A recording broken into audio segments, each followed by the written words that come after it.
नमस्कार मंडळी, घरोघरी मातीच्या चुली या मालिकेच्या आजच्या पुढील भागात आपल्याला असं पाहायला मिळालं, आता हॉस्पिटलमध्ये ऐश्वर्या आलेली असते आणि ती डॉक्टरांना विचारत असते, डॉक्टर साहेब जानकीला बरं वाटेल ना, बरी आहे ना ती? तर मग आता डॉक्टर म्हणतात त्यांच्या शरीरात संपूर्ण विष पसरलं आहे, त्यामुळे आता त्यांचा जीव थोडा धोक्यातच आहे. आता देवाकडे प्रार्थना करा, आमचे प्रयत्न तर चालूच आहेत पण सांगू शकत नाही. असं बोलल्यानंतर मात्र आता ऐश्वर्याला खूपच टेन्शन येतं, तिला खूपच वाईट वाटतं.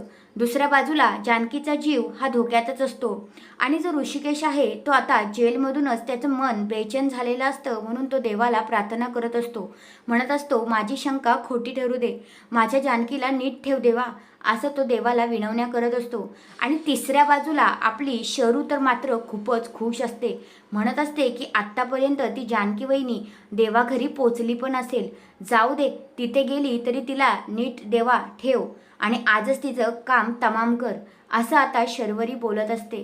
तर आता तुम्हाला काय वाटतंय, जानकीचा जीव धोक्यात आहे, ती बरी होईल ना? तुमचं मत काय आहे ते कमेंट करून नक्कीच सांगा. धन्यवाद.